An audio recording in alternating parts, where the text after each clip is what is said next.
Hola, buenas tardes a todas y a todos nuevamente. Hoy, como cada jueves, nos encontramos nuevamente para compartir el cuarto módulo de 6 de nuestras séptimas jornadas oncológicas del Maule, tercera jornada macrorregional de cáncer regiones del Maule y O'Higgins y primera jornada oncológica nacional. Es bueno recordar que esta instancia forma parte de un trabajo en conjunto del Centro Oncológico de la Facultad de Medicina UCM, Fundación Vida, Seremi de Salud del Maule, Seremi de Salud de O'Higgins, Servicio de Salud de ambas regiones, y cuentan con el apoyo del Ministerio de Salud de Chile y el laboratorio farmacéutico Pfizer. El día de hoy continuamos con exposiciones internacionales y por sobre todo en una temática muy importante como es el asesoramiento genético oncológico.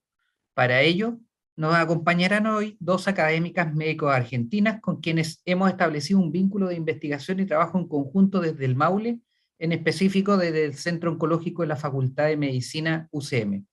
Por lo anterior, presentamos a ustedes a la doctora Alejandra Mampel, médico genetista del Hospital Universitario de Cuyo y académica de la misma casa de estudio, quien nos llevará por el mundo de la importancia del asesoramiento genético oncológico desde una mirada del cáncer ginecológico y el impacto que tiene este en la terapéutica.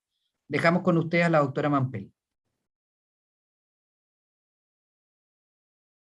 Bueno, primero que nada, buenas tardes. Hoy los acompaño en estas jornadas oncológicas y lo primero que quiero hacer es agradecer a todo el comité científico que lo ha organizado y que me ha invitado a participar. Vamos a hablar sobre la importancia del asesoramiento genético en el manejo terapéutico del cáncer ginecológico como una manera de ejemplo de asesoramiento genético en oncología.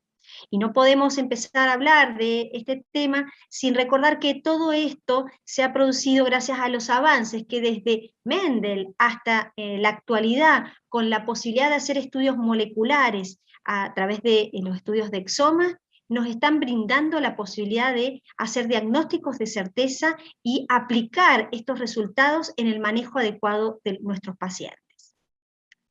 Pero esto no es posible si no tenemos en cuenta que alrededor de nuestro paciente todo el equipo médico, que en este caso va a estar formado por oncólogos, biólogos moleculares, psico-oncólogos, mastólogos, genetistas, cirujanos, y todos los que tengan algo que ver en la patología que nos amerita, son los que integradamente y articuladamente van a ofrecer una mejor conducta sobre la patología que padece el paciente.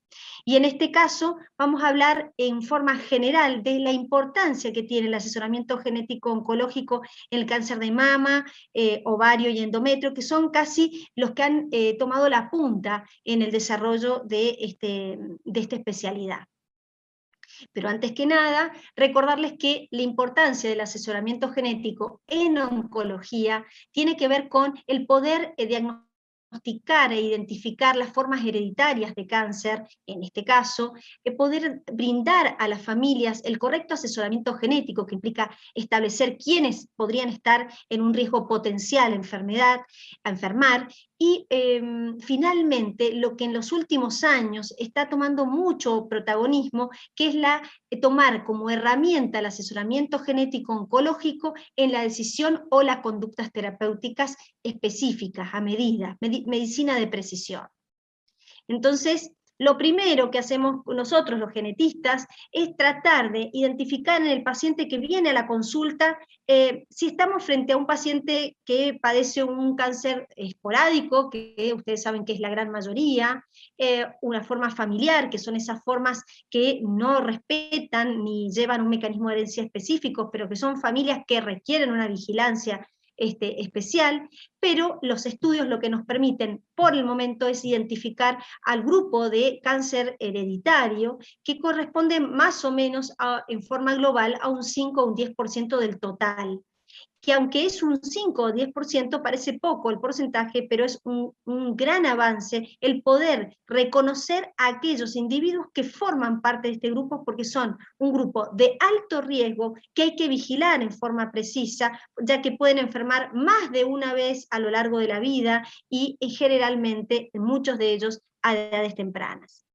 Esto también fue motivo de algunas publicaciones, como esta del 2018, sobre la adaptación del asesoramiento genético justamente con el aporte de la genómica, o este estudio que fue publicado también mostrando la importancia que tiene el análisis en cascada, la importancia de ir identificando a aquellos pacientes portadores, generalmente empezamos, o el caso índice es un caso índice que padece la enfermedad, pero que nos permite abordar a toda una familia e identificar, como ustedes ven, a más de un individuo y muchos de ellos antes que desarrollen la enfermedad.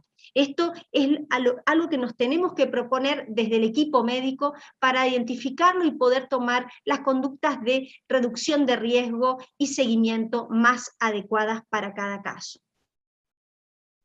Y una de las importancias que tienen estos estudios está brindado por el estudio que hizo Foucault y que publicó en 2008, que fue justamente cuáles eran los genes implicados en la etiopatogenia de estas formas hereditarias, pudiendo establecer aquellos que tenían mucha capacidad de dar enfermedades, es decir, genes de alta penetrancia, como son los BRCA fundamentalmente, que no solamente son de alta penetrancia, sino también de mayor frecuencia, como otros como ustedes ya conocen, como son TP53, PTEN, CDH1 y STK11. Estos genes todos los conocemos porque son genes muy estudiados, con alta capacidad de enfermedad, pero hay otros, como BRIP, ATM, CHEK2 y PALB2, que en un momento han sido de penetrancia moderada y muchos de ellos nos están brindando con los estudios a través de paneles multigénicos la información de mayor frecuencia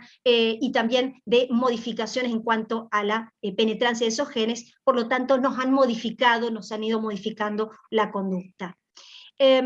En este momento, las guías que habitualmente seguimos, las del NCCN, que están en coincidencia con las guías ESMO, y también en nuestro país con las guías nacionales, recomiendan una serie de genes que ya trascienden los BRCA, que ya incluyen, como les dije, CDH1, PALB2, PTEN, TP53, con el objeto de identificar pacientes de alto riesgo para vigilarlos adecuadamente y tomar estrategias terapéuticas y de seguimiento específicas. Esto ocurre y estas recomendaciones están dadas para que los especialistas en genética médica solicitemos estos estudios dentro de ciertos criterios clínicos. Y acá ustedes ven esto que ven acá que dice cáncer de mama no seleccionada 5 a 10%, esto significa que si nosotros hiciéramos un testeo a pacientes sin ningún tipo de criterio, sin tomar en cuenta ni edad, ni antecedentes familiares, ni algunos grupos de mayor riesgo, estaríamos detectando solo un 5 a un 10%. Mientras que si nosotros usamos los criterios que están validados y que sabemos y que conocemos a través de las guías y consensos, podemos llegar hasta un 20 y 25%. Un estudio que hicimos, un relevamiento de más de 400 pacientes en nuestra provincia y alrededores de nuestra provincia de Mendoza, nos permitió detectar con criterios una cifra cercana al 20%, por lo cual el uso de estos criterios clínicos mejora la detección de este grupo de pacientes y optimiza los recursos o herramientas moleculares. ¿Por qué nos interesa identificarlos? Porque sabemos que fundamentalmente genes como los BRCA son aquellos que, dada la alta penetrancia, los pacientes que son portadores de variantes patogénicas, es decir, causantes de enfermedad, tienen un alto riesgo a desarrollar cáncer de mama o ovario a lo largo de la vida, llegando hasta un 60 o más por ciento para BRCA1, cerca del 50% para BRCA2, comparado con los wild type, que llegan a un 12%. Entonces, el mostrar esta proporción nos está poniendo en evidencia la importancia de identificar a este grupo de pacientes que tienen un alto riesgo a enfermar. Y enfermar tanto en mujeres como en varones. Y esto es algo que siempre debemos recordar. Esto no es privativo de las mujeres. Las mujeres con mutaciones en BRCA tienen más riesgo a padecer cáncer de mama y de ovario, mama contralateral, y los varones también, aparte de tener más riesgo para cáncer de mama, tienen más riesgo para cáncer de próstata. Esto se da fundamentalmente en los pacientes con BRCA2, igual que para el cáncer de mama. Pero tener esta imagen, el saber que este es el motivo por el cual tenemos que estar alertas, nos pone en manifiesto la importancia de realizar este tipo de estudios. Pero, ¿cuáles serían las medidas que en los últimos años nos están llevando a mejorar y optimizar, y que el asesoramiento genético oncológico tenga y cobre más sentido aún trabajarlo, y que sea parte del equipo de salud? Porque sabemos que medidas de reducción de riesgo, como es la mastectomía bilateral, reduce un cáncer de mama en el 90%, con una probabilidad del 90%, y esto se incrementa si se acompaña una salpingoforectomía. La salpingoforectomía, cuando se ha realizado, ¿qué ha detectado? Ha permitido detectar en algunos de estos casos un cáncer de ovario oculto que llega casi a un 4% en pacientes de casi 50 años, y reduce la posibilidad de un cáncer de ovario, que ustedes saben que es de difícil diagnóstico, realizarlo temprano, en más o alrededor de un 90%. ¿Qué es lo que se plantean y que los cirujanos están en este momento? ¿Qué hacemos con la mama contralateral? ¿A quién hacerle una cirugía?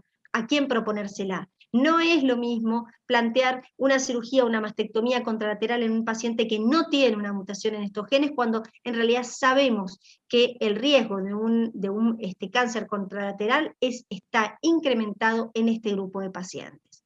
Esto no es una obligación, son recomendaciones, son decisiones que se toman en conjunto con el paciente y con el resto en donde participa el resto del equipo médico. Igual que el avance de estas propuestas en relación a las estrategias quirúrgicas, que han mejorado enormemente los resultados estéticos, que hacen que a las pacientes les sea menos complejo la toma de ese tipo de decisión. El estudio por imágenes y la mejora del seguimiento a través de las resonancias magnéticas mamarias o las mamografías como tomosíntesis también han permitido que se pueda hacer un seguimiento de las pacientes con variantes patogénicas mientras se decide una conducta más agresiva o no que decidan estos pacientes. Y el uso de saber que las pacientes con BRCA mutados con variantes patogénicas son más sensibles a tratamientos sistémicos basados en platinos, como también son candidatas a terapias target, asociadas a la famosa letalidad sintética. Esto, como ustedes ven, ya no solamente estamos hablando de identificar un grupo de pacientes y dar riesgo para ellos y para la familia, sino estamos hablando de acciones que están mejorando la conducta terapéutica ya con un trazo fino.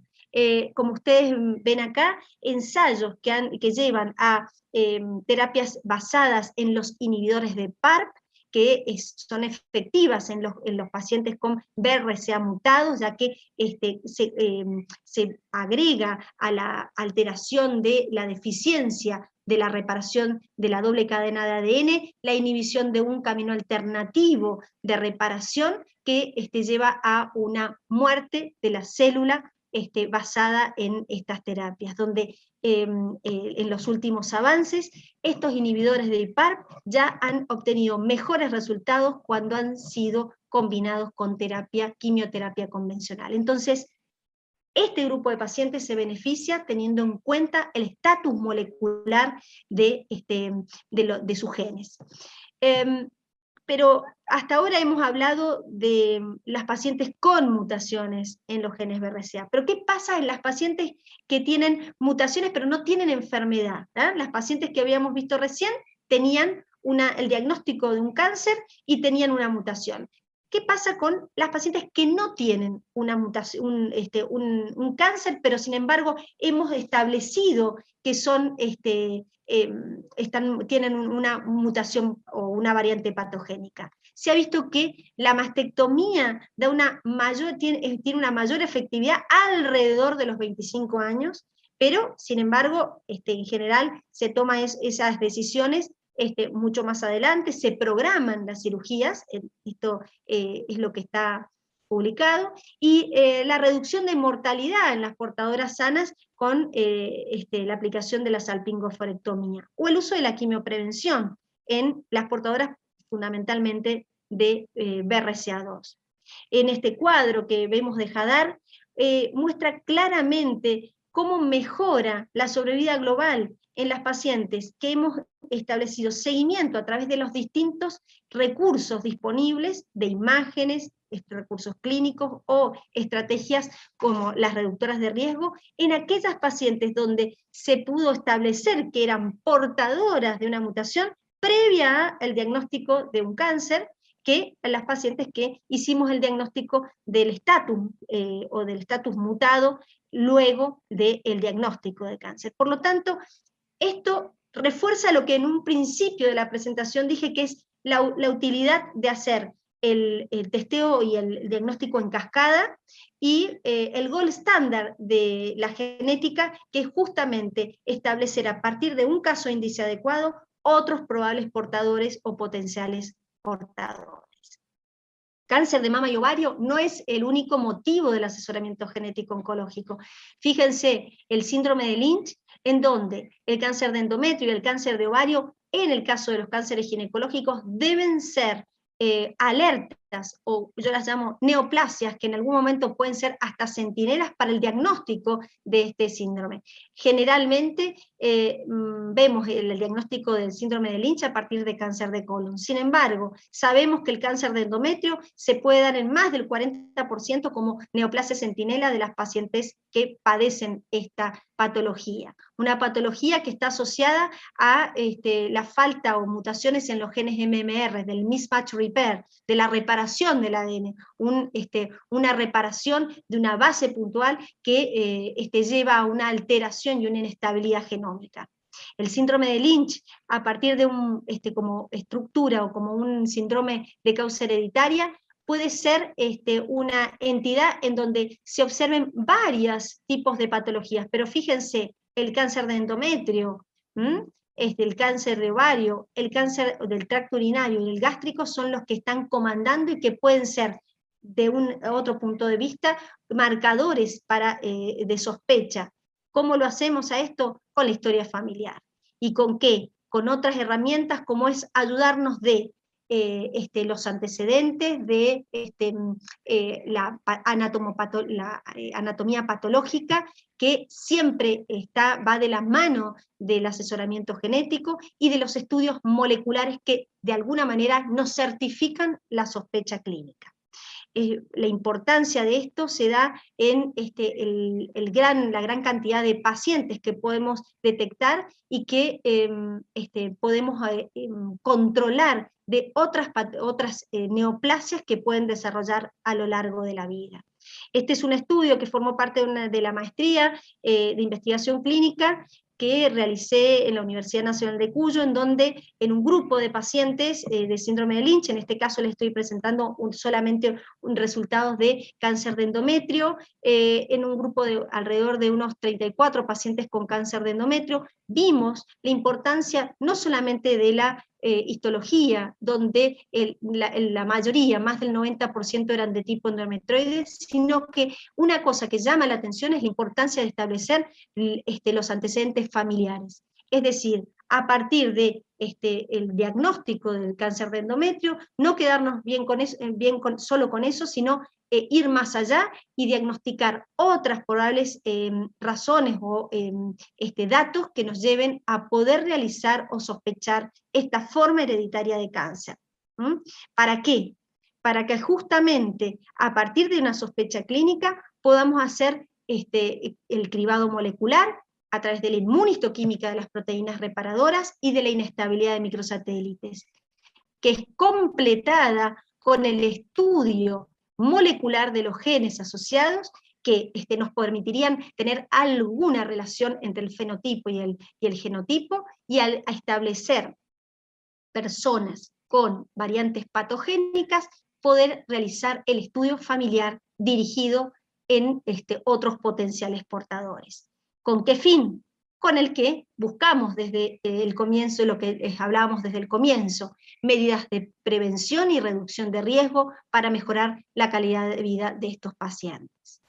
Es decir, cáncer de colon, cáncer de endometrio, unido y una vuelta. En el comienzo fue la neoplasia por la cual realizábamos diagnóstico de síndrome de Lynch. Yo les propongo que el cáncer de endometrio también sea de alguna manera una búsqueda hacia el cáncer de colon y a la detección de esta forma hereditaria de cáncer, que de las formas de colon es la más frecuente.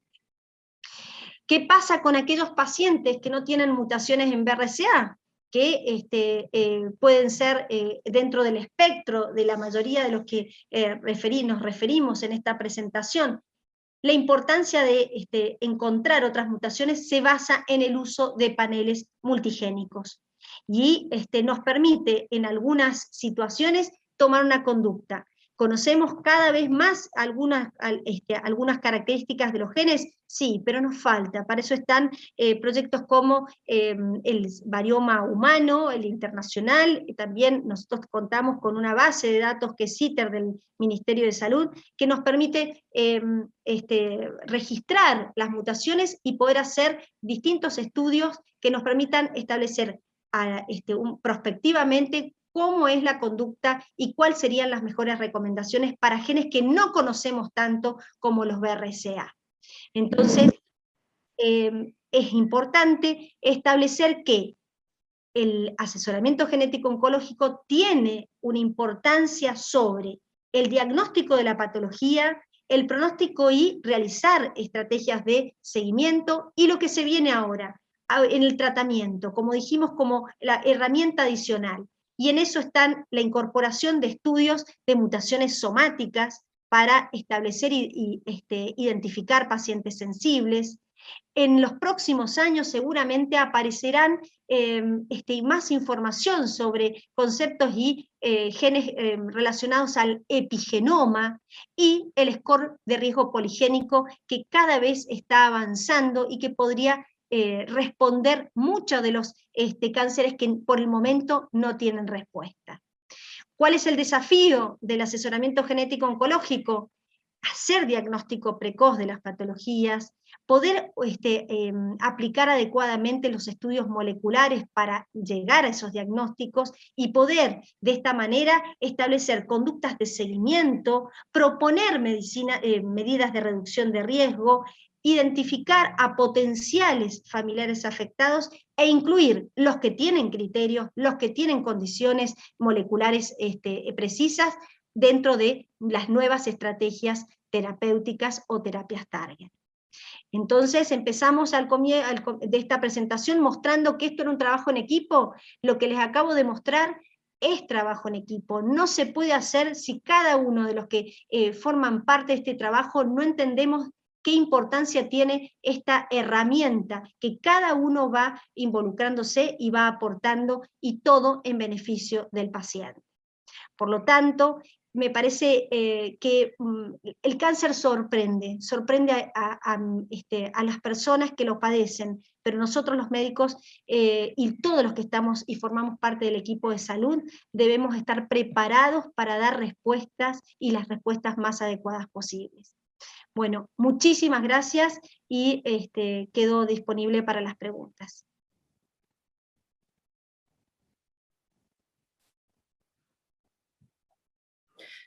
Agradecemos a la doctora Mampel por su excelente presentación, y aclaramos que al final de las dos presentaciones del día de hoy se contestarán las preguntas que se van realizando por el chat. Ahora presentamos a ustedes a la doctora Laura Vargas Roy, académica de la Universidad Nacional de Cuyo e investigadora del Instituto de Medicina y Biología Experimental de Cuyo, INVECU, que nos expondrá sobre la implementación en el sistema de salud del asesoramiento genético oncológico. Dejamos con usted a la doctora Vargas Roy.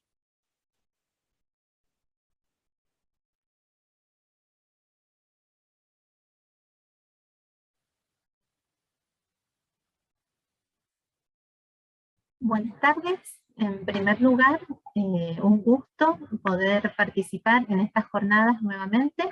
Agradezco a los organizadores la invitación. El tema que yo voy a desarrollar dentro de lo que es asesoramiento genético oncológico es la implementación del mismo en el sistema de salud. Pero quiero empezar con una de las últimas diapositivas que les ha presentado la doctora Alejandra Mampel, donde ella les habló del desafío que significa realizar asesoramiento genético oncológico, y les voy a tratar de transmitir la experiencia que tenemos en nuestro país desde hace muchos años. Pero antes de empezar con lo estrictamente académico, quiero compartir con ustedes esta frase que es muy útil especialmente en este tema. Si quieres ir rápido, ve solo. Si quieres llegar lejos, ve acompañado. A través de la exposición voy a intentar transmitirles parte de la experiencia que tenemos en Argentina de cómo se ha implementado hasta ahora el asesoramiento genético oncológico en nuestro país, haciendo alguna referencia específicamente al lugar donde vivimos con la doctora Alejandra Mampel y donde trabajamos, que es la provincia de Mendoza, muy pegadito a Chile, y alejados 1060 kilómetros de la capital de Argentina, que está en la provincia de Buenos Aires. Si yo tuviera que decir históricamente cuándo en nuestro país se empieza a implementar de manera sistematizada el asesoramiento genético oncológico, diría que nos tenemos que remontar al año 2011, es decir, hace 10 años. Personalmente considero que hubo un acontecimiento que marcó como un antes y un después en la historia del asesoramiento genético oncológico en Argentina. Hasta el año 2011, las personas que nos interesábamos en lo que es el cáncer hereditario en general, y específicamente en mi caso el cáncer hereditario de mama y de ovario, nos sentíamos como voces gritando en medio del desierto.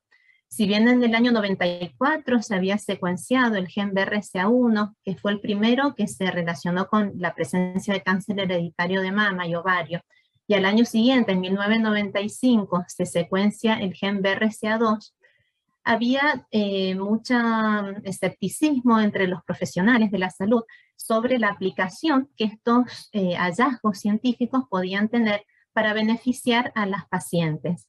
Y si bien nosotros hacíamos ya desde el año 98, empezamos a hacer los primeros asesoramientos genéticos oncológicos, realmente éramos, o nuestra percepción era que éramos voces gritando en medio del desierto.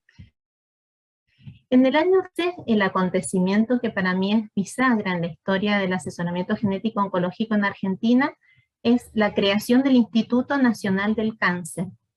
Eso marcó en muchas áreas de la oncología en nuestro país un antes y un después. ¿Por qué? Porque sabemos que pocos hacemos mucho, ¿no? Y entonces la idea era poder reunir todos los esfuerzos que de manera aislada se estaban haciendo en nuestro país.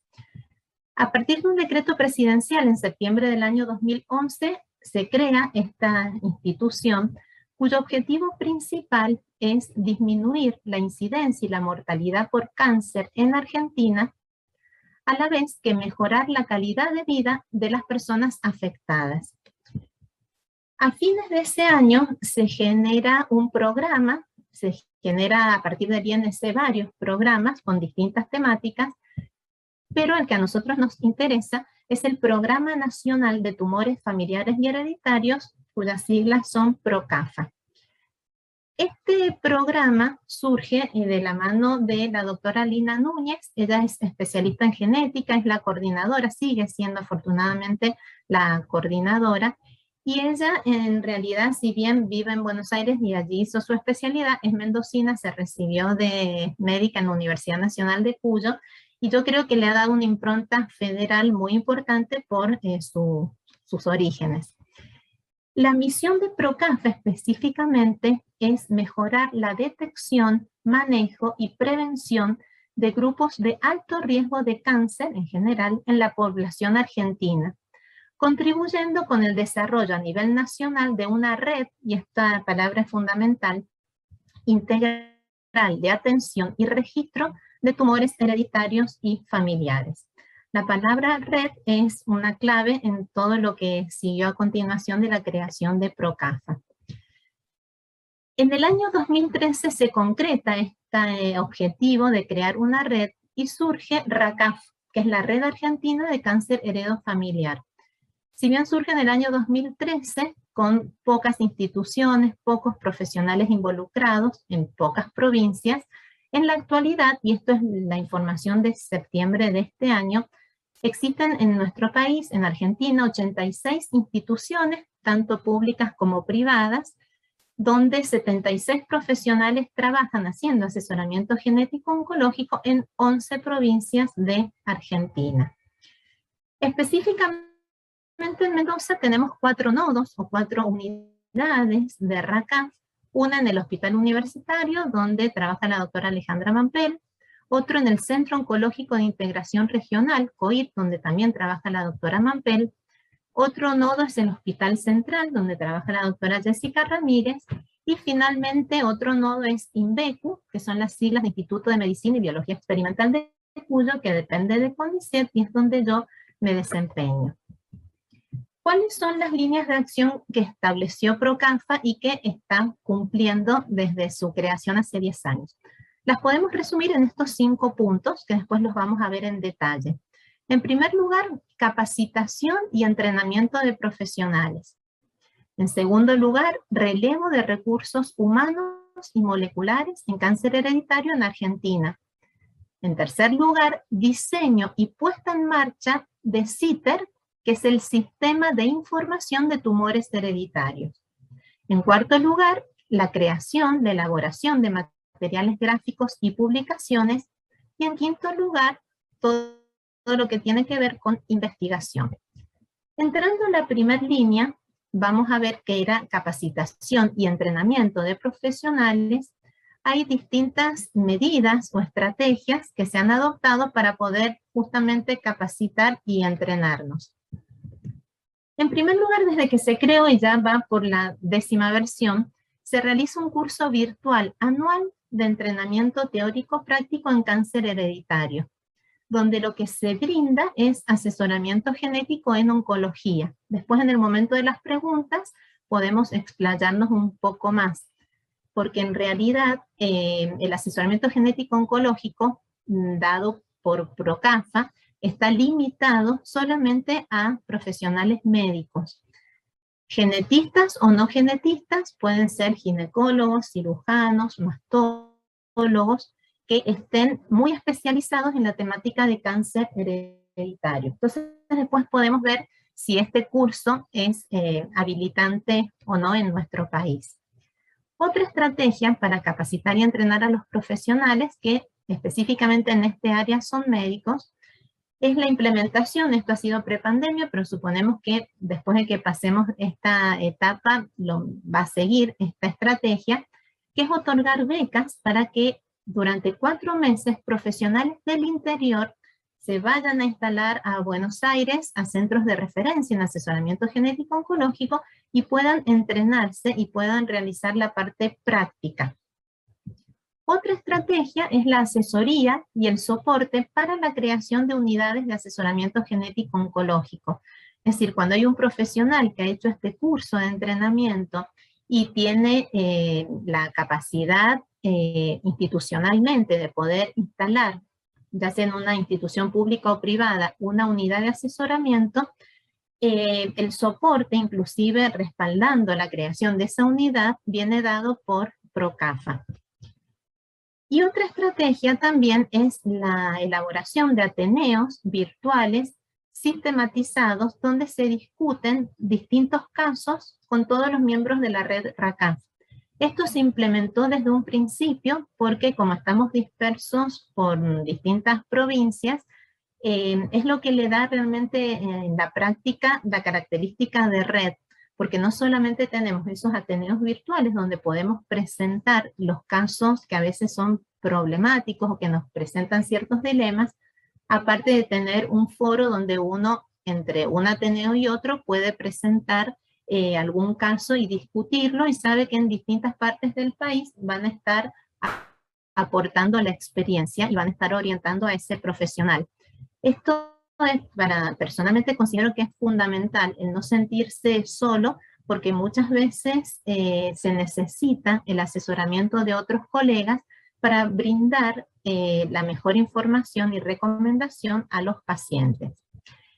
Y la última estrategia que se ha implementado para capacitar y entrenar profesionales, y esto durante la pandemia, es la implementación de telemedicina. A través de la implementación de consultorios de asesoramiento genético oncológico en lugares donde no hay nodos activos. Básicamente, la prueba piloto que se está realizando en la actualidad es en el Centro Oncológico de la provincia de San Luis y en el Hospital San Martín de la ciudad de Paraná, que queda en la provincia de Entre Ríos. Entonces, a través de la telemedicina se capacita a profesionales y se hace la asistencia de pacientes en forma simultánea, es decir, alguien que ya hace asesoramiento genético hace el asesoramiento a través de telemedicina de un paciente y es testigo y acompaña el profesional que se está entrenando. Sobre este punto, tal vez en el momento de las preguntas, la doctora Alejandra Mampel puede aportar, porque ella es una de las personas que está entrenando a profesionales de otros lugares a través de telemedicina.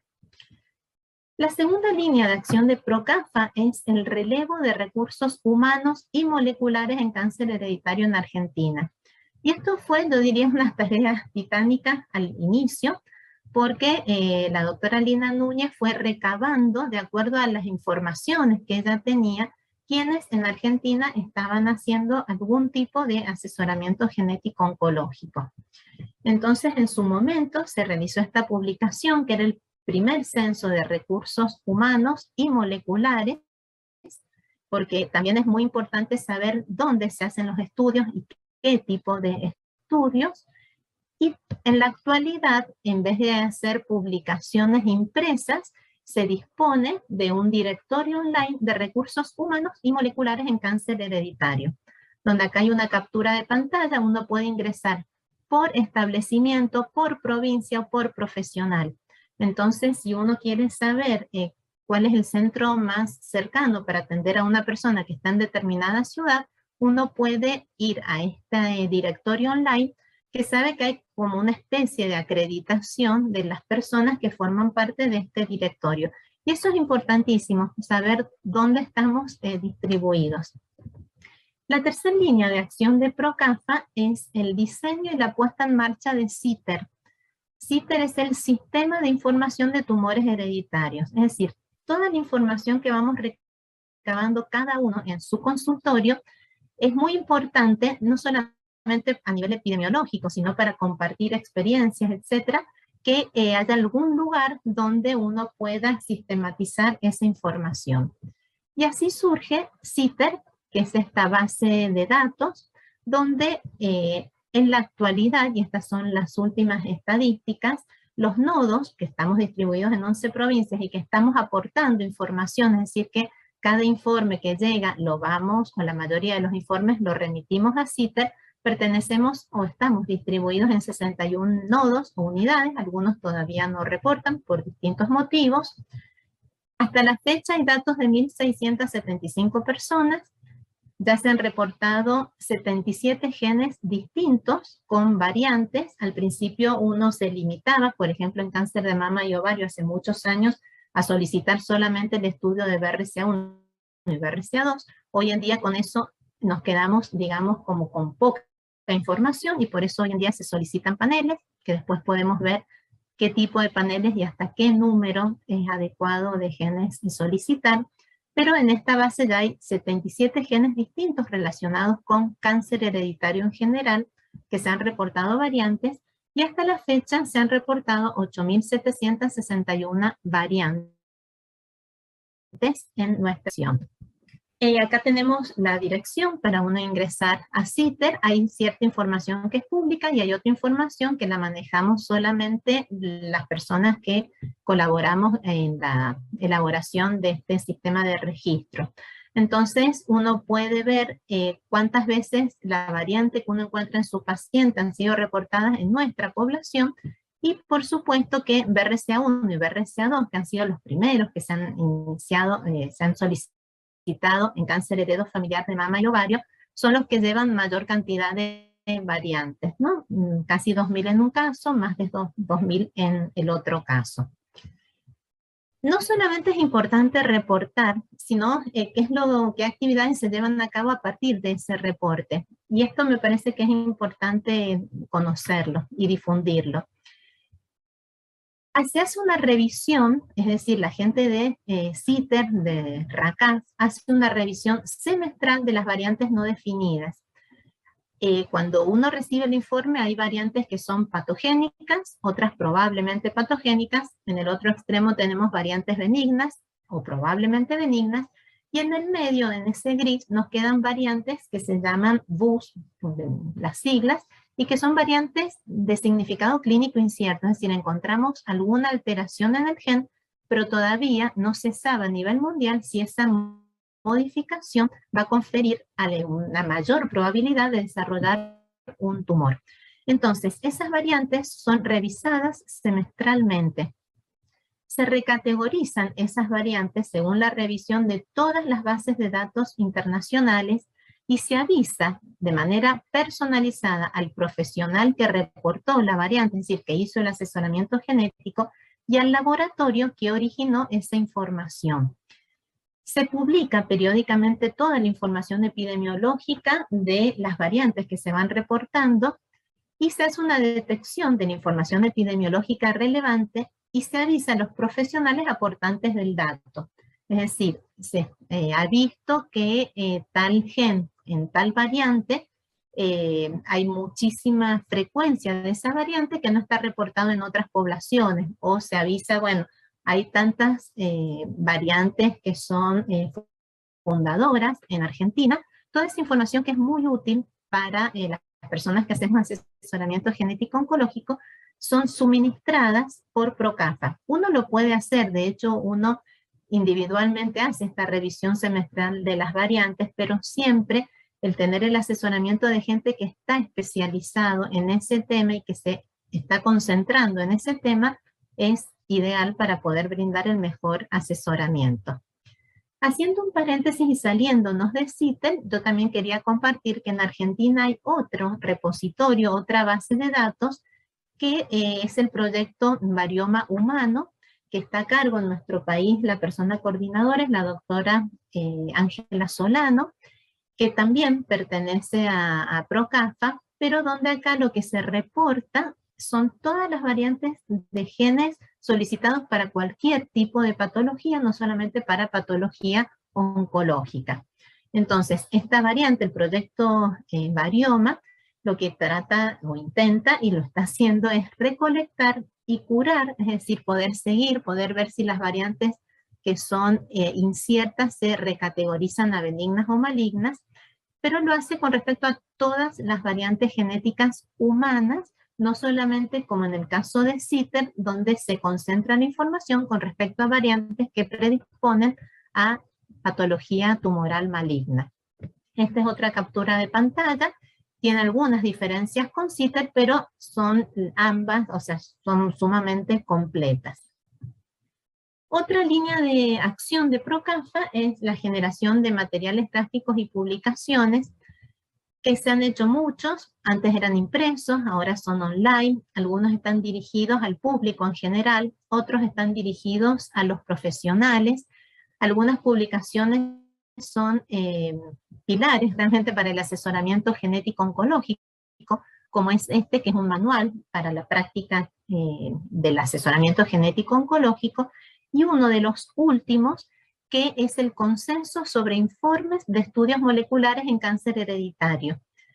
Es decir que en una reunión de las anuales que hacemos, se hizo un consenso de qué información mínima tienen que tener los informes que vienen de los laboratorios que brindan estos estudios de secuenciación o de otras técnicas para ver si una persona tiene alguna variante o no, y a veces la información era muy dispar o con la información que se brindaba no era suficiente para saber si uno no estaba frente a un falso negativo, por ejemplo, en algunos casos, en algunos resultados. Entonces, este es un consenso donde todos los laboratorios deben informar al menos todos los detalles que hemos consensuado que son importantes para el médico que hace el asesoramiento. Con respecto a la línea de investigación, no vamos a profundizar. Fíjense que nosotros, o sea, PROCAF está desde el 2011, PRACAF desde el 2013, y en este momento se encuentra en elaboración el primer manuscrito que va a salir producto de la información que ya tenemos. Entonces hay que esperar mucho tiempo para poder juntar mucha información y poder tener una publicación que va a ser la primera de muchas, pensamos los que estamos involucrados en el tema. Entonces, habíamos visto que es importante, digamos, unirnos, que ha sido fundamental esta bisagra en el año 2011, pero específicamente yo también quiero compartir lo que desde Mendoza y con total humildad hemos hecho. ¿Cuál puede ser la ventaja para poder concretar lo que yo les voy a comentar? Que somos pocos, nos conocemos mucho, entonces es más fácil a lo mejor unir las fuerzas que en ciudades que son mucho más grandes. Esta es la creación, el título que sale en el Sistema Argentino de Información Jurídica, que salió en el año 2018, el 13 de marzo, donde se comunicaba que en la provincia de Mendoza se había creado la unidad de prevención del cáncer hereditario. Es decir, de qué manera bajamos bien a tierra esto de poder acercar todo este avance científico a la paciente. Este proyecto de ley, que realmente ahora es la ley 9055, una ley provincial, se pudo hacer gracias al esfuerzo de muchas personas, pero muy específicamente de cada una de las personas que están fotografiadas y que yo acá comparto. Personas que trabajan en el ámbito del Ministerio de Salud, en el Ejecutivo, en obras sociales estatales, en investigación, es decir, mucha gente trabajó o trabajamos para lograr esta ley 9055. En la página de CONICET, que es la institución, el Consejo Nacional de Investigaciones Científicas y Técnicas de Argentina, al cual yo pertenezco como investigadora, también salió el 15 de marzo del 2018, aprueban un proyecto de ley para prevenir el cáncer hereditario impulsado por científicos de Mendoza. Nosotros, y esto es una medicina translacional con total, estudiábamos, conocíamos del gen, de las secuencias, pero había como un abismo para llegar, digamos, a la cama del paciente. Y creo que la medicina translacional tiene que hacer eso, ¿no? Hacer esos puentes entre lo que es la investigación y la asistencia o la ayuda a los pacientes. Entonces, ¿eso cómo lo pudimos hacer? Gracias a que encontramos la gente que trabaja en la mesada, encontramos a la persona indicada en el momento indicado y en el lugar indicado.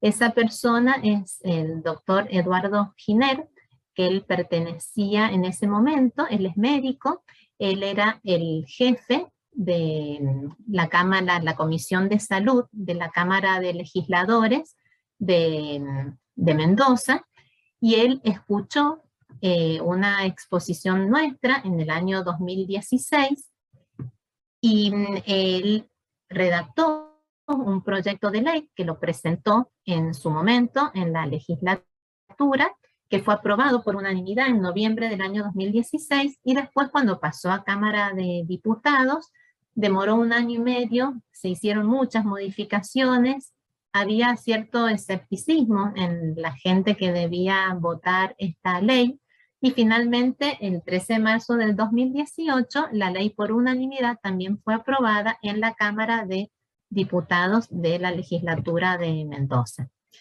Entonces, para ir terminando,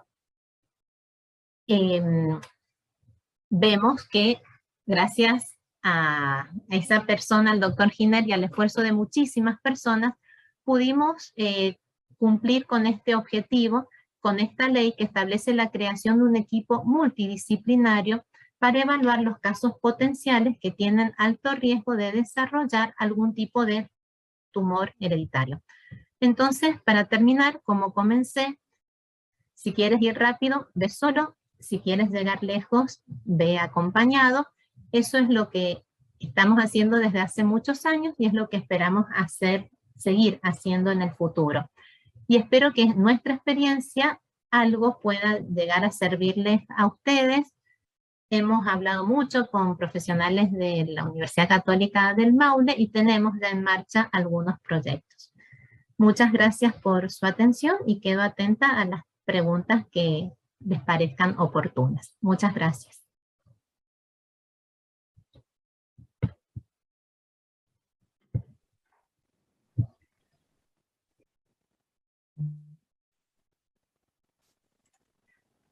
Agradecemos a la doctora Vargas Roy, quien ha tenido la amabilidad de acompañarnos en esta jornada.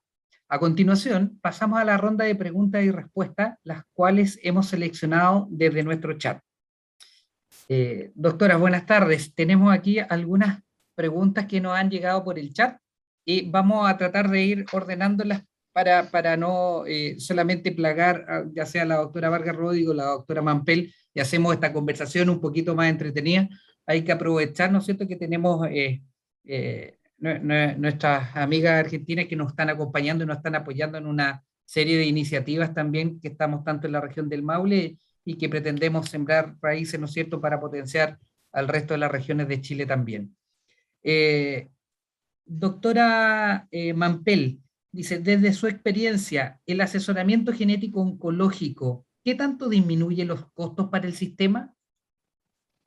Bueno, muy buena pregunta, Sergio, porque es casi un objetivo. El asesoramiento genético oncológico ha ido evolucionando y gracias a los aportes de los métodos diagnósticos nos permiten discriminar a aquellas personas que tienen alto riesgo y por lo tanto someterlas a estudios de mayor complejidad.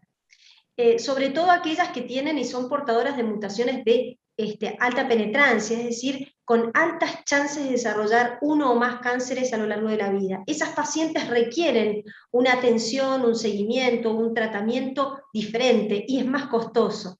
Pero también nos permiten discriminar y estudiar específicamente a su descendencia y familiares de primer grado, llevando a muchos de ellos a los grupos de población y de seguimiento de la población general. Entonces, eso lo que hace es más efectivo el diagnóstico y el seguimiento de los pacientes. Esto lo logramos también completar con un estudio de costo-efectividad que hicimos con un economista en una obra social, la obra social de empleados públicos, y que fue precursora de la ley que ha explicado la doctora Vargas Roy, y que nos ha permitido acceder y globalizar un poco más estos estudios para hacer el diagnóstico de formas hereditarias de cáncer. Así que tiene una relación costo-efectivo que hace que la indicación del estudio sea adecuada.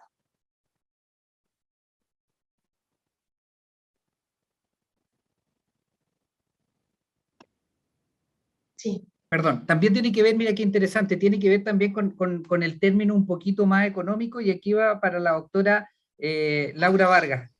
Dice, doctora, dado la implementación del asesoramiento genético oncológico, ¿cómo se ha comportado el financiamiento respecto al mismo?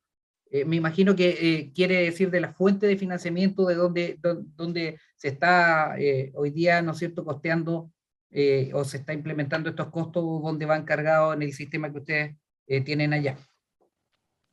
Todavía a nivel nacional no está implementado el estudio molecular, pero hemos logrado, los que estamos en esto, que las obras sociales y las prepagas cada vez son más las que cubren el 100% de los estudios, porque se dan cuenta de que el costo-beneficio es enorme y que invertir en prevenir les abarata muchísimo la inversión en salud.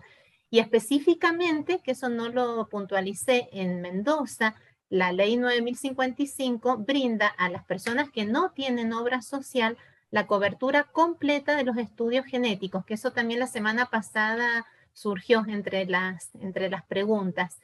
Entonces, en Mendoza, las personas sin obra social y las que pertenecen a esta obra social que recién mencionó Alejandra, que son todos los empleados del estado de Mendoza, tienen cobertura completa, lo cual es totalmente inédito. Y las prepagas cada vez más están cubriendo la mayoría. Y eso es porque, bueno, se dan cuenta de la importancia de invertir en prevención. Así que tenemos un buen panorama en Argentina, todavía nos falta, y lo ideal es que a nivel nacional tuviéramos una ley para la cobertura completa en todo el país. Sí, hay que recordar ahí que las prepagas son equivalentes a las ISAPRES nuestras en Chile, ¿no es cierto? El sistema privado. Doctora Mampel, dice acá, me imagino que va más hacia el lado de la terapéutica. Dice, doctora, para usted, ¿qué tan importante es el equipo multidisciplinario desde el asesoramiento genético oncológico?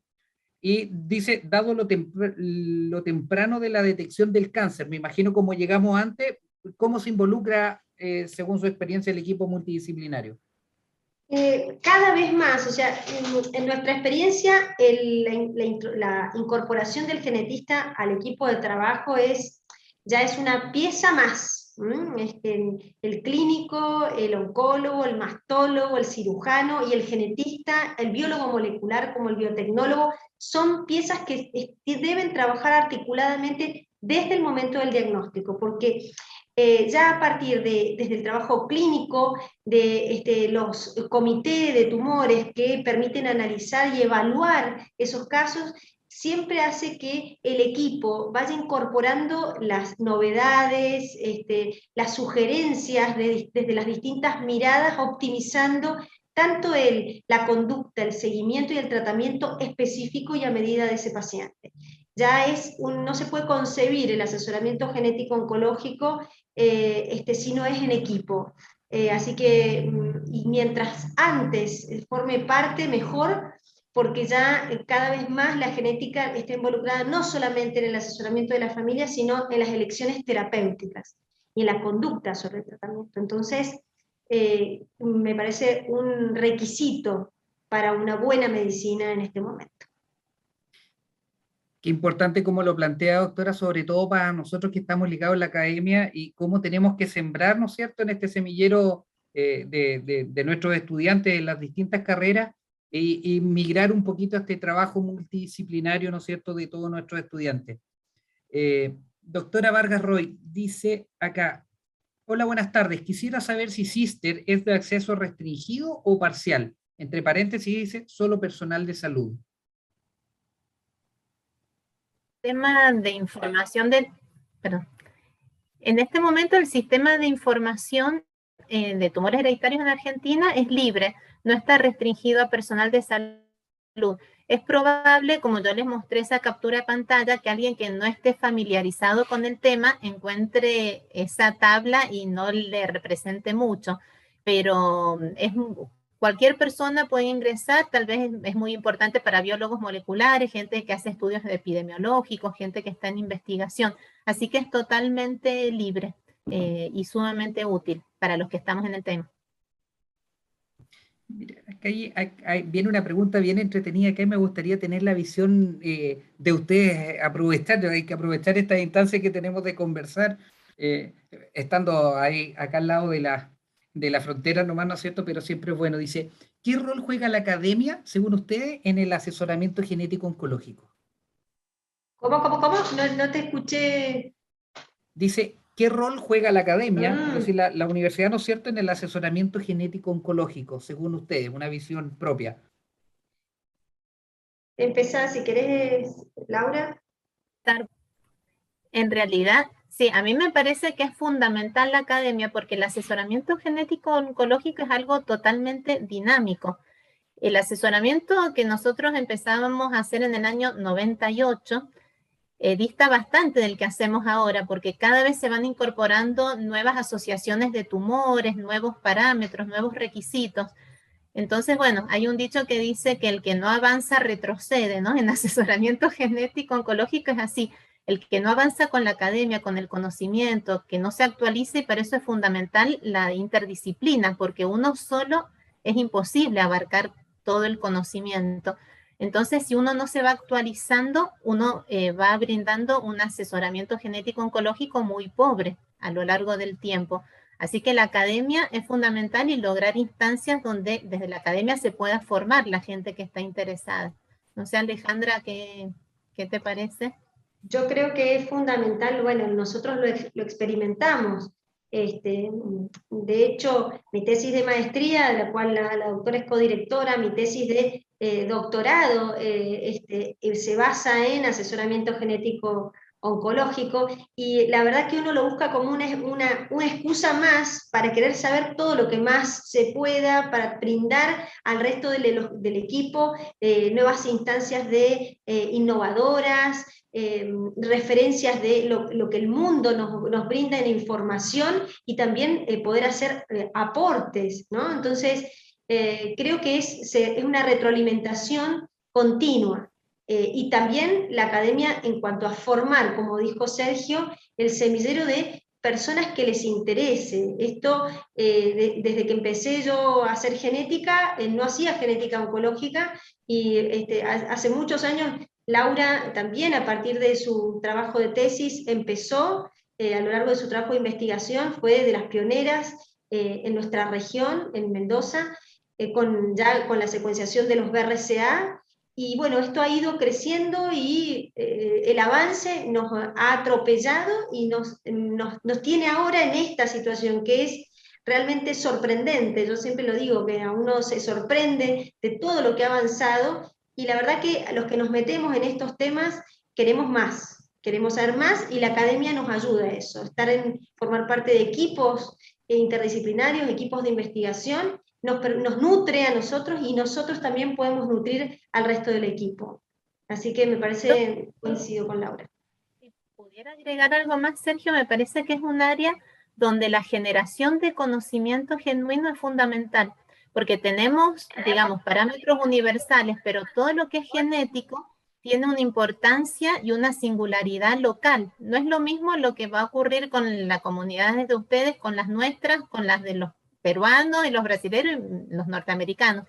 Entonces, me parece que la academia tiene una injerencia enorme, y que haya grupos de investigación y que se hagan estudios moleculares y epidemiológicos es fundamental, porque es una información única de la comunidad que se está estudiando.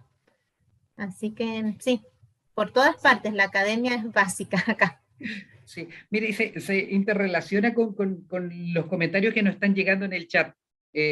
Eva Casanova, que es una muy amiga nuestra del Servicio de Salud, nos pregunta aquí: ¿se ha medido el impacto del programa de asesoría genética? Y me aclara acá, dice, desde el punto de vista económico como sanitario, en la disminución, por ejemplo, en las tasas de cáncer. Vamos con Alejandra, no, es un trabajo pendiente, hay muchos trabajos pendientes, pero sería, cuando se hizo lo que comentó Alejandra, esta proyección con un economista, que entre paréntesis era totalmente escéptico con el programa que estábamos planteando, y después se puso la camiseta y es un gran defensor. O sea, cerraban los números totalmente, pero ahora tendríamos que ir, digamos, a demostrar que los números han cerrado. Pero no, es algo pendiente que tenemos. Agregando a eso, yo creo que recién ahora, en los últimos 4 o 5 años, nosotros tenemos números para empezar a pensar en esa evaluación, porque inicialmente esto ha sido un trabajo de paso a paso, muy lento, en donde era muy difícil poder evaluar esos parámetros, porque teníamos muy pocos pacientes estudiados molecularmente. Ahora tenemos casi una indicación, y tenemos un acceso a estos estudios de manera rutinaria, tanto en la parte privada como en la parte pública. Entonces, ahí sí, yo creo que estamos en este momento en condiciones de pensar que esa información y esos trabajos nos van a brindar una información real. Así que es un trabajo pendiente, es verdad. Nos están invitando, tenemos que levantar el guante para seguir con otro proyecto como este. Bueno, sin duda, algunas son temáticas súper importantes. Nosotros en nuestra nueva ley de cáncer, el asesoramiento genético oncológico viene incluido, pero también tenemos que reconocer que estamos partiendo, y probablemente nos llevan pasitos adelantados en eso, y y trataremos de equiparar, pero efectivamente hay que medirlo, sabemos de los beneficios que trae terapéuticamente, de la detección temprana, calidad de vida, pero claro, como todos los que tenemos una base un poquito más de gestión económica, nos gusta tratar de evidenciarlo, pero sin duda es un trabajo que hay que hacer. Miren, felicitaciones dice, por ambas excelentes presentaciones. Grace dice, buenas tardes, me siento gratamente impresionada por la excelencia y la calidad de las presentaciones de las doctoras. Felicitaciones. Y dice acá, y ahora recogemos el guante nosotros, dice, inevitablemente me pregunto en qué etapa estaremos en Chile con el tema del asesoramiento genético oncológico. Algo nos había ya comentado en la jornada anterior el doctor Donaire, que toda esta pandemia, si bien nos trajo muchas cosas malas, también nos trajo una implementación, ¿no es cierto?, con un montón de equipamiento que no existía antes en la red pública y que vamos a poder hacerlo. Y también hay algunas novedades donde tenemos que empezar a crecer en distintos aspectos y ahí la academia juega un rol fundamental. Yo les puedo adelantar un poquito donde ambas doctoras, la doctora Vargas Roy y la doctora Mampel, coordinan el claustro académico de un futuro diplomado en asesoramiento genético oncológico, que estamos trabajando en él desde el Centro Oncológico de la Universidad Católica del Maule, y que lo que busca justamente es sembrar las primeras semillitas para empezar a tener, ¿no es cierto?, una mesa, ojalá en todo el país, que pueda apoyar a nuestro Ministerio de Salud de Chile, porque no podemos dejar solo el trabajo instaurado en una institución o en un equipo de trabajo, sino que todos tenemos visiones distintas y que tenemos que ir potenciando. No sé, doctora, si ustedes quieren complementar algo respecto al trabajo que se está realizando. Yo lo que puedo decir es que es una iniciativa, pero muy, muy importante para Chile, como también para nosotros desde Argentina. Creo que el intercambio, la integración entre regiones, el ir intercambiando conocimiento, va a ser muy provechoso para ambos países y para todos aquellos que puedan acceder a una diplomatura en donde podamos siempre juntos, como lo planteamos con la doctora, ir sacando provecho, ir aprendiendo cada vez más, porque esto es así, medicina es así, es seguir estudiando, seguir aprendiendo, seguir avanzando. Así que para mí me parece una iniciativa maravillosa. Y formar parte mucho más.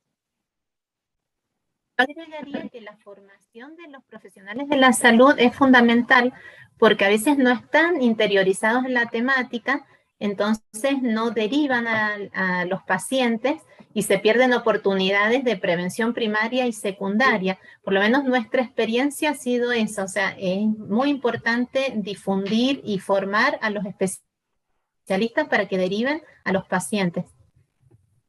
Sí, qué importante trabajar y bueno, para nosotros muy grato mencionar también que muchas de estas iniciativas nos han apoyado, así como hay organizaciones civiles como las fundaciones que trabajan en conjunto con nosotros.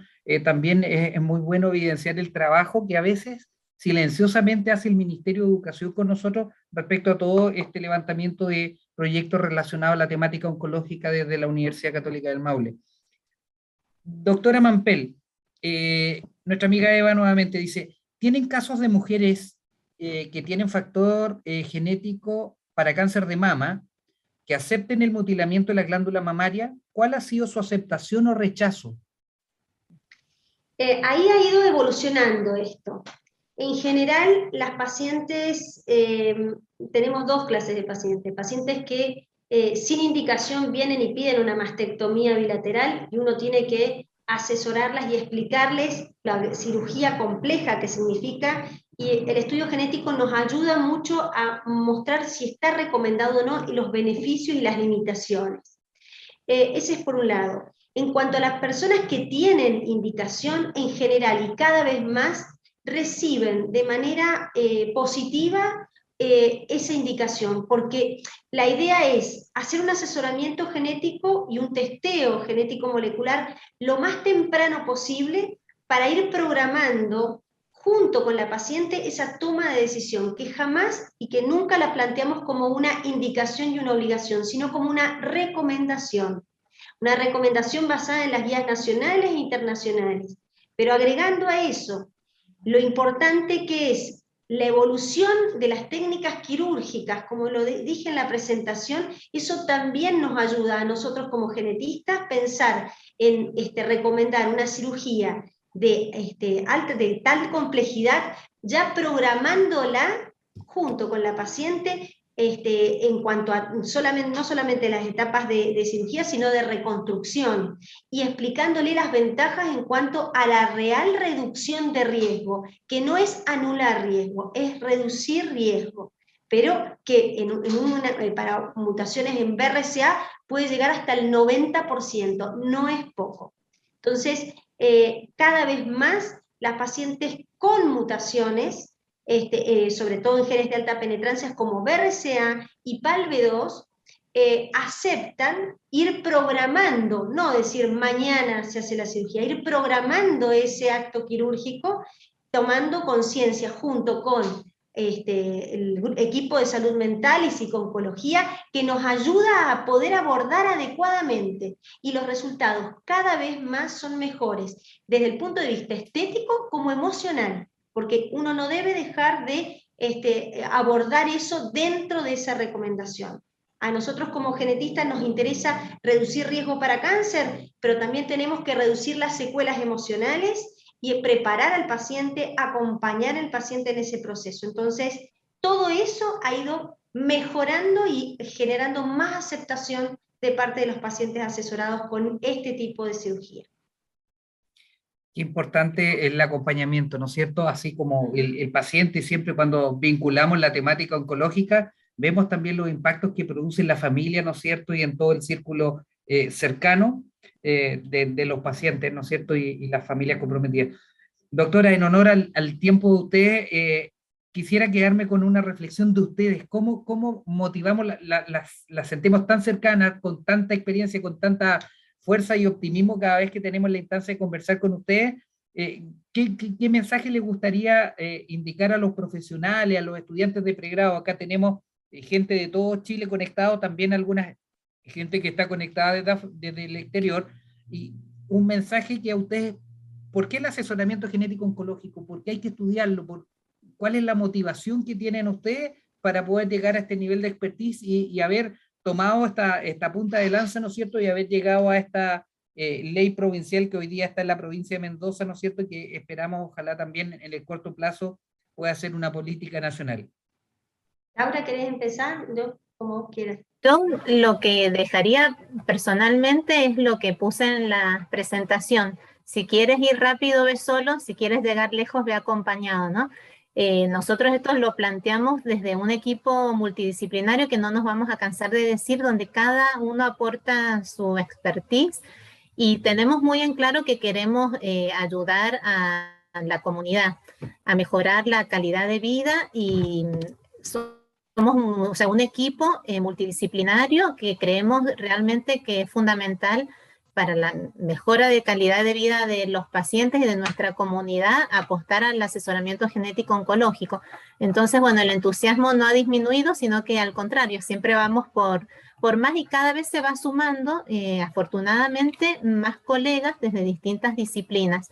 Y eso realmente da una riqueza como profesional único. Así que personalmente los aliento a que se sienta motivado a integrar estos equipos, a formarse, porque son más las satisfacciones que uno encuentra que los puntos débiles. Así que ese sería mi mensaje. Hay que ir acompañado para poder llegar muy lejos. Yo querría decir que lo que más me motiva y lo que me motivó desde el comienzo fue la prevención, el poder de la genética en poderle cambiar el futuro a una persona. Y esto es real.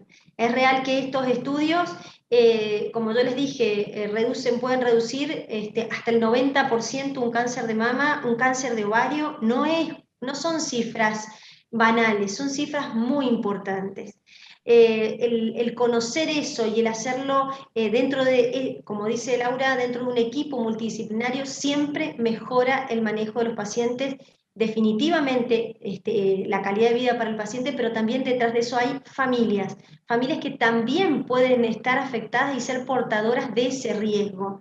Entonces, saber cómo manejar a pacientes con ese riesgo, pero que todavía son sanos, en un pasado, pensaban que era una espada de Damocles, y yo siempre los invito a pensar que eso es una gran ventaja. La ventaja de saber ante lo que nos enfrentamos, saber cómo enfrentarlo y adelantarse a la aparición de enfermedad. Esa es nuestra obligación, adelantarnos a.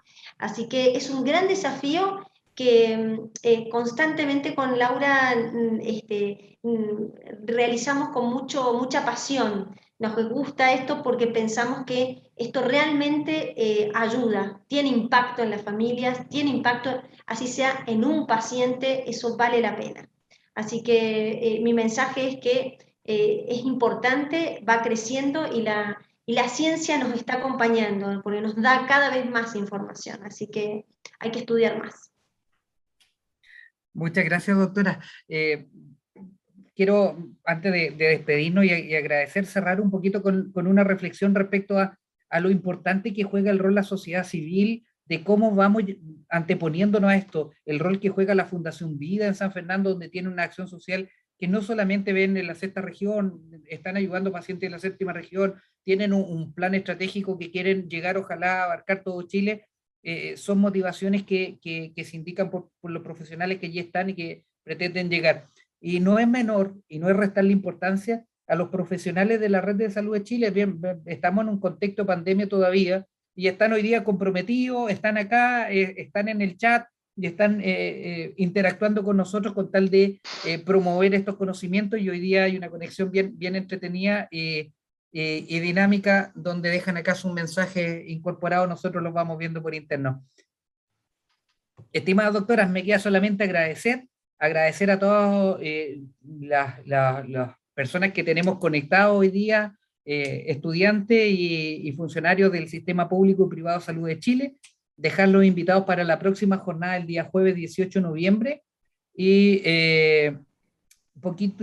los vamos a dejar con un link de un video para que lo puedan evaluar los profesionales que están en el ámbito un poco más técnico, de sentir si esta aplicación puede ser útil tanto para los pacientes como su familia. Muchas gracias por su compromiso, estimada doctora, agradecidos como siempre de su tiempo, y esperamos seguir en contacto, ¿no es cierto? Y cualquier duda la vamos a canalizar también, las que han quedado pendientes, mediante el correo electrónico. Que estén muy bien, buenas noches, y gracias a todos por su compromiso. Gracias a ustedes. Está muy bien. ¿Sabías que promover un estilo de vida saludable es cuidarnos juntos? Descubre el nuevo portal creado por Pfizer, www.cuidarnosjuntos.com, un espacio integral para acompañar a la comunidad y a nuestros pacientes a través de contenido informativo y herramientas útiles para el cuidado de su salud. Explora las distintas secciones: alimentación, ejercicio, bienestar y mente, patologías con información sobre distintas enfermedades como cáncer, artritis y otras, datos de organizaciones de pacientes y asociaciones médicas, y un buscador de centros de atención. Y la sección Mi Salud, donde encontrarás herramientas que te ayudarán a lograr una comunicación más efectiva con tu médico tratante. En este portal te esperan artículos con respaldo científico, videos online y material descargable. ¿Te gustaría disfrutar de una mejor calidad de vida? Te invitamos a visitar cuidarnosjuntos.com. Pfizer.